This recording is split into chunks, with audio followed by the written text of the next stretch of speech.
You know what time it is. The NightFox takes on looeye for a third climactic battle on Radium. This time around, looeye is in the top right, and I'm gonna guess he is Pumpkin.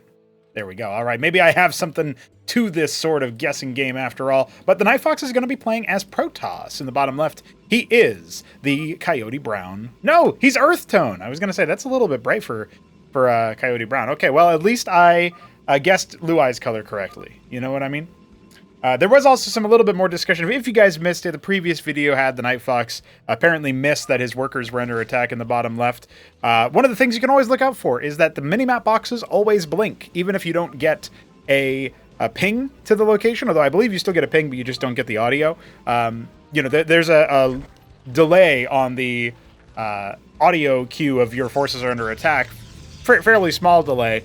So that's not really here nor there, but there's always going to be a ping and a little minimap blink there, so you can pay attention to the minimap and all will be well.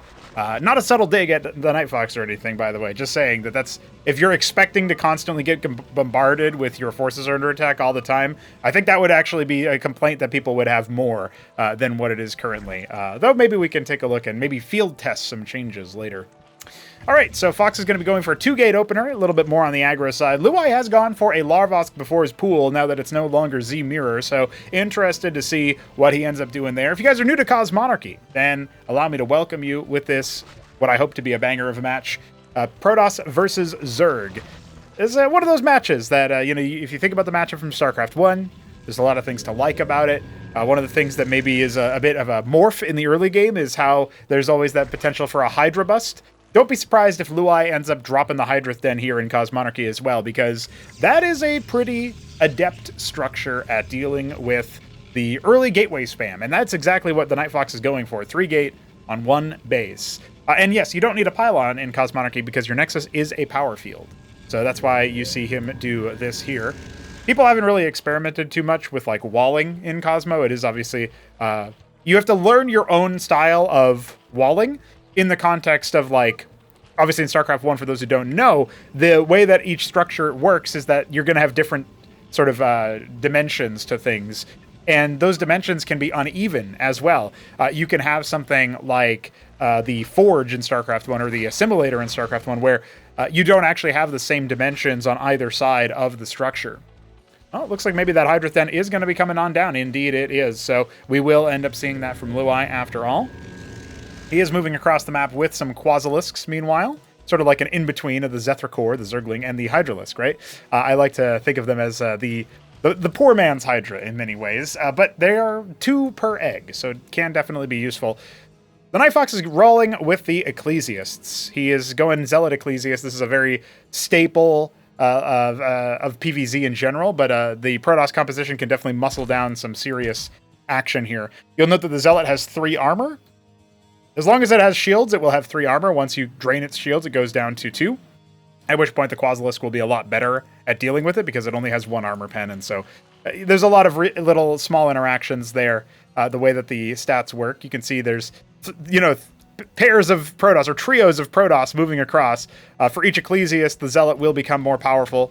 And we have a Warden warping in to cover the main base while the Nexus gets established at the natural. So looeye has been building up on 1 base. This is to his credit as he adds more Hydras to the pile. And the NightFox will fall away. Not sure if he's going to get surrounded. Another thing you can do as Zerg here is you can go for a fast pond and try to disrupt the Zealot Ecclesiast with Vorvacors. They ensnare on hit and also rend a little bit of armor, so you don't have to worry about the shields being rended. Basically, they negate the advantage that the Ecclesiasts provide the Zealots. Some nice, like, broad spectrum changes and interactions between the army comps and the different mechanics there at play. If people want to go for something like that, that's usually a little bit more aggressive. Depending on his Hydra composition, though, we will end up seeing looeye get a little bit more value. He has gone for an Ovaleth. You can say it's for detection in case Kabbalists come out. It's also going to be pretty useful for potentially dropping a bunch of Quasilisks into the base. He might try to airlift him, like elevator up the main base, but I would hazard a guess that wouldn't necessarily go so well. The only reason I'm thinking about that is because he's currently waypointing in that general direction with his whole army. It looks like he is going to go ahead and set up an expansion as well. So our Zerg player going to be doing his best. Actually, I said something about Kabbalists, and here comes a rogue gallery, so that's where those come from now.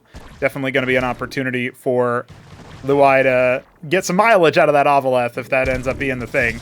Now, he's going to come in for a big push. Now, the problem here is that he's not concentrating his damage on any one thing, and he's kind of outnumbered here as well, so that ends up being a little bit of a whiff. If he had double the units there, that would be one thing. And Zerg can do stuff like that, but instead looeye has opted to be even in workers with his opponent.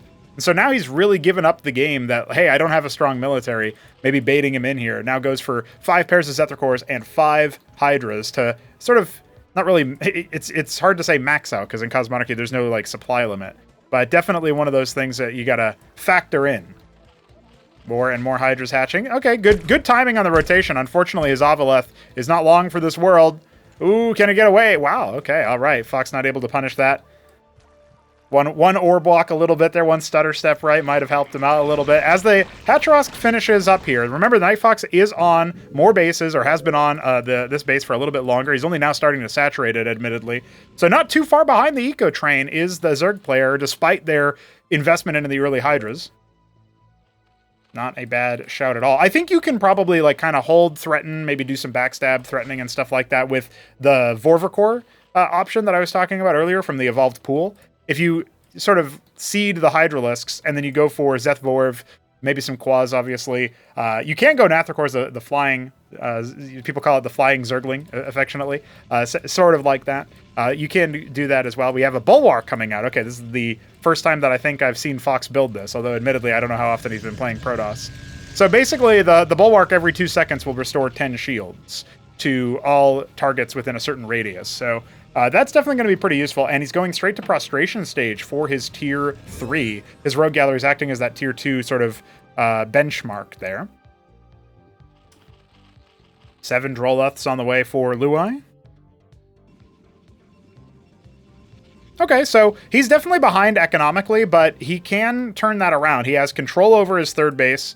He needs to saturate his natural for sure. He's actually well oversaturated in the main base. We saw him struggle a little bit with base saturation in that second game as well. If you guys watched yesterday's video, there were some troubles there that led to this 2-0 start for the TheNightFox in the 3-game set. And right now, you gotta say that he might be poised to take it. I mean, once he finishes banking up a little bit extra cash, he can drop his own third base, and it will be ahead of schedule versus the Zerg player. Adding a lot of Kagrins, presumably turning those into Larvosks. He's already got his ski backed as well. So, interestingly enough, it looks to me like the TheNightFox is entirely expecting to jump in to the ever-important, like the Bactylisk, right? And the thing is, I don't actually think Bactylisks are terribly good versus Zealot Ecclesiast, unless you have a really big like numbers advantage. And as Pariahs start to hit the deck with this Prostration Stage finishing in that third base on the way for the TheNightFox, he's going to have the economy to add another Prostration Stage, maybe a Crucible to empower his production. And he's adding a couple extra static defense structures here and there, just making sure he's got the Bulwark and the Matrix to defend against those air units.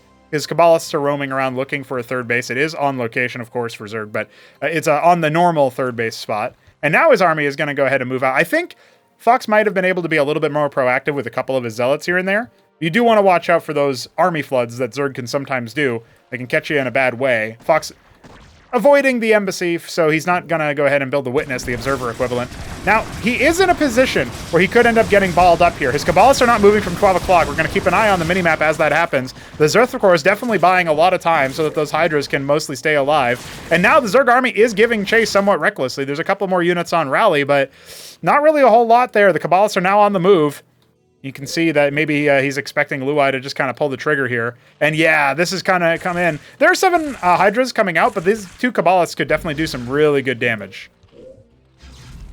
Basically, every other swipe will be a dead Droleth, so definitely something that looeye has to watch out for. He's going to clean this up with his rallies, but not before, like, what, 7, 8 workers go down. And, well, the Kabbalists are also responsible for pulling looeye's army back in a position where maybe he could have done some damage, or at least maybe gone for counter-eco, killed the third base, that kind of thing.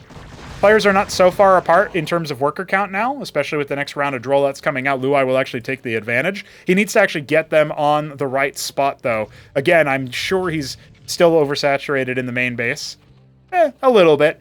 You know, obviously under now that he's struggled in the natural. He has kept his ridges in his main and natural, so he's going to get a little bit more gas income there. You can kind of think of the ridge as like a mini geyser, right? It gives you 3 instead of 5. When you cap it, it gives you 5, so it's like you have 2 geysers mining. It's a pretty significant impact there.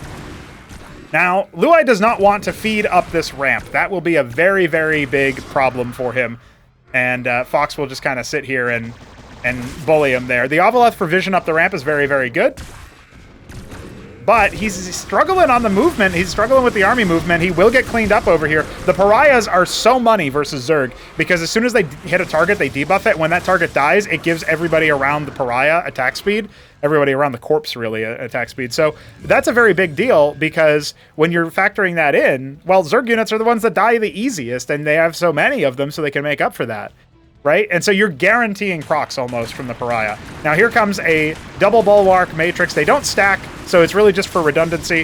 The pariah is going to get pretty heavily whittled down. Maybe no, it's not going to be able to survive. There's 2 more where that came from. The Hydras, remember that none of them are evolved into Bactals. Not that it would really help him out here right now. He definitely wants that mobility to kind of shark around. But the Protoss is holding strong and adding more static defense where that came from. 1 Ecclesiast goes down. Or maybe that was a Vagrant, actually. It looked like it was a Vagrant Shade. We have 14 Hydras on the way. I mean, I don't hate the idea, but I think at this point, looeye needs to think about something that hits a little bit harder. Or something that's even more mobile, right? Fox will scorn this idea, but the Lyrilisk, more mobile, might be able to kind of build a couple of those and sink them into that natural while you're entertaining the army outside here at the 3rd, or vice versa. And they're pretty good versus static defense, so it feels like they'd be all right. Tier 2 is on the way, so there's the recipe for it. I was actually thinking recently that maybe one of the things that might be good to think about doing is offer the Tethvith Swamp and the Kalkir Lake, the Tier 2 variants of the pool and the den. Well, I guess if I was going to say respectively, it would be this is the swamp, this can turn into the swamp, this can turn into the lake. Offering those at Tier 1, but at an increased cost, making it so that you don't need to get to Tier 2. To benefit from them, just as another option. But you can still go for the cheaper one if you only want a fraction of the options made available to you. So, you know, that's an idea. That's an idea. I don't know if I'll end up doing that, but that was just a thought that had occurred to me. Right now, I mean, looeye is rocking and rolling at Tier 1. His Tier 2 nearly complete. He's got a pretty big Tier 1 army. He's made a couple of Bactals. Wants to see if he can sink his teeth into the static defense, and it is going to start to fall a little bit, but obviously the army is going to be responsive here. The TheNightFox coming in. He has a couple of Vibrances in the back, not really able to get too much value out of them right now, but those bad boys, those tough puppies are very much you know, like a set of cloaked units, right? So you can wander into an area with no detection and certainly get a lot of value, similar to the Kabbalist. Protoss units do decloak when they attack, but the Vibrance is a tanky MF, you know what I'm saying? 4th base now complete for the TheNightFox. By the way, looeye is taking a 4th and a 5th at the same time. Definitely feels like he could have done that a little bit sooner with the map control that he had. That's one thing that his Hydras definitely afforded him versus the TheNightFox's slower army. Although it's not that much slower. A lot of quas being made. I think maybe we are going to be expecting those Lyrilisks after all. And I did see the Argosy in the production tab earlier. Where is it? In the natural, next to the Unitary Union. We're also getting Embassy for that detection. I think at this point, the TheNightFox wants the Witness. Mutat Spire on the way for the Zerg player. Solarian. It's going to be hard for the Bactalisks and the Lyrilisks to deal with that, but the Hydra count is okay. I think they'll still be all right. Here comes the big committal. A couple of Bulwarks are definitely going to be useful here. Quads are going to be eaten up, I think, a lot by these Pariahs. Oh, I don't know. This is actually a pretty heavy amount of Zerg. We got more coming in, but the Hydras of the Pièce de Resistance here for looeye. If he loses all those, he won't be able to get too much more out. And look at the Pariah getting so much value. Absolutely crushing through. Everything else here has armor. Not going to be easy for the Quaslisks to deal with that. He's got the good detection there. That's definitely a factor, but he needs to fall back here. He's got only quas. That's all he's been able to make during this whole time. Definitely needs to start a round of Hydras. 16 of them come up. And 18 Lyrilisks. So he needs to entertain the TheNightFox's army. He can't allow him to move across the map for free. Thankfully, that for him, the TheNightFox falls away. And we go on for a little bit longer. Otherwise, definitely could see a Cataclysm reach these 4th and 5th bases that are not currently being made use of. 10 workers, a couple idle as well. 10 workers on the way. Saturate maybe one of those bases altogether. Meanwhile, obviously, the TheNightFox's mining was not threatened. He's just going to go ahead and add more and more Wardens and Bulwark. He might still be under the impression that the Bulwark stacks. There was a very brief period of time where it did, and now it's units can't be healed by a Bulwark for twice in you know, you have to wait 2 seconds to be healed again. So it's good redundancy, I guess, but it's probably a little bit expensive for him without him realizing that they're not so good. Not as good as they once were. So, okay, at this point, the parry has been successful, but looeye is definitely keeping the NightFox's death ball kind of in his side of the map, right? And this is kind of an awkward army to move around anyway. The Solarians are slow, the robotics units and the pariahs are not quite as fast as the Dracodins, the Zealots, the Vagrants. They're all going to kind of catch up on each other a little bit. I love that he's stationing one Solarian off to the side on that third base, but it looks like looeye is going to take the option to bisect straight down the rally. This does open him up to being collapsed upon. He has no detection for those Vibrances, so they will be able to kind of kite around and defend themselves. The Solarian engages from the third base, more coming in from the east. Well, this is a pretty good flank for the NightFox. I think he'll be able to overstay his welcome here, and looeye is going to lose all of those Hydras and most of those Lyrilisks yet again. No focus fire there from him, it felt like. He's got a lot of money in the bank. He goes for Mutalisks. This is a potential pitfall for him. He needs to be able to dive bomb some of these bases and tear them to shreds, because he will not be able to step to pariahs. Pariahs are like Archons, right? They attack air as well, and they do deal that splash. It's a different flavor of it. Protathalor's not a bad shout, but he needs to make sure that they're protected. He's not minoring his army right now. That is not good. Losing a couple of them already. He hardly has any units on the front. This, to me, looks like those mutas are going to be not long for this world if the pariahs sink their claws into them. The Vibrance is there for splash as well. Really, the big deal is the pariah. If you clear the pariah, the one Vibrance isn't going to kill everything. Oh, I guess there's a couple of them. You really want to watch out there. Okay, the one pariah needs to be able to get right up on top of them. Gets a really good couple of hits to soften them up for those Vibrances. Where's the rest of the army? looeye making a couple of Protathalors. He needs way more on the front line here. Oh, his mutas are starting to fall. He's got 22, but that number will start to collapse before our very eyes. That Vibrance needed to be focused down by the Protathalors, it felt like. There's another one back here. 2 of them, actually. And we've got a pariah descending upon the third base. It's only Zetracors. It's only Protathalors. That's all that looeye had coming. Protat's not a bad idea, but a big mineral float. No gas capping, really, after that natural and the ridge. GGs are called, and it looks like that is a wrap for our Zerg player. All right, well, ladies and gentlemen, you know what that means. While we watch the final moments here, and we muse on the death of looeye, the Zerg, we definitely have some things to think about. I think he definitely could have gotten a lot more value out of the Protathalors if he had had them sooner. Struggling on the cap, right? And I'm looking around at the base here since we have the time, we are afforded it. There's actually no caps coming out of the NightFox, right? So a lot of this is down to just the tech deficit, a little bit of economic pressure early. You think about those Kabbalists getting some more value. And overall, yeah, I definitely want to see a little bit more on the gas cap side. Maybe it's a compositional thing, going Bactyls versus the armor stack. That hurt. A couple of fights where looeye had a lot of potential, but he maybe overstayed a little bit too long. Those are some of my thoughts musing out there, but definitely a closer game than maybe we expected after the first round. And so I'm happy to report that despite the NightFox 3-0ing, looeye looking like he could certainly make something of himself. I want to see him. I want to see him smack people around again like he was doing in the qualifier. That was some serious stuff back in Acropolis 2 days last year. All right, join us tomorrow for more Cosmonarchy. We will see you very soon.